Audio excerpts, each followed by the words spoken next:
অশুভ শক্তির বিরুদ্ধে সত্যের জয়ের প্রতীক হিসেবে প্রতি বছরের মতো এবারও রং বেরঙের আবির উড়িয়ে বসন্তোৎসব দোল উদযাপন করছেন ভারতীয়রা। বৃন্দাবনে হোলির দিন রঙের উৎসবে মেতে ওঠেন বিধবা নারীরাও। উৎসবে সামিল হতে বৃন্দাবনে জড়ো হয়েছেন দেশি বিদেশি হাজারো পর্যটক। এই ঈদে জামা জুতো অ্যাক্সেসরিজের ডিসকাউন্ট।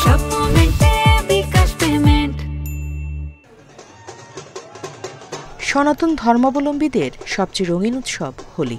ঐতিহ্যগতভাবে উপমহাদেশে ঋতুরাজ বসন্তের আগমন ঘটে এই উৎসবের মধ্য দিয়ে। হোলির মূল দর্শন দুষ্টের দমন আর শিষ্টের পালন। ভারতের এক এক অঞ্চলে হোলির ধরন এক এক রকম। মোট 11 ধরনের হোলির রীতি প্রচলিত রয়েছে ভারতে। বসন্তের দোল পূর্ণিমায় পশ্চিমবঙ্গে দিনটি বসন্ত উৎসব। হোলির আগে উত্তরপ্রদেশের নন্দগাঁওয়ে অনুষ্ঠিত হয় লাঠমার উৎসব।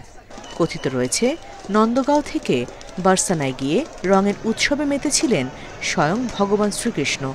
এর জবাবে রাধা ও গোপিনীরা লাঠি দিয়ে কৃষ্ণ ও তার বন্ধুদের মারধর করেন। সেই থেকে চালু হয় লাঠমার হোলির প্রথা।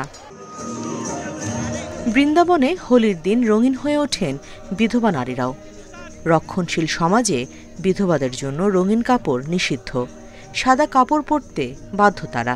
সে রীতি ভাঙতেই বৃন্দাবনে হয় বিধবাদের হোলি উৎসব। তাদের কাছে এই উৎসব সামাজিক সীমাবদ্ধতা থেকে মুক্তির প্রতীক। আবিরের পাশাপাশি এই উৎসবে ফুল দিয়েও হোলি খেলা হয়। প্রতি বছরের মতো আমরা বিধবাদের সাথে হোলি উদযাপন করতে গোপীনাথ মন্দিরে এসেছি। সবসময় সাদা পোশাক পরা বিধবাদের বছরের প্রতিটি দিনই সুখ এবং ভালোবাসায় ভরে উঠুক। তাদের জীবন ভালোবাসার রঙে ভরে উঠুক, এটাই আমাদের চাওয়া।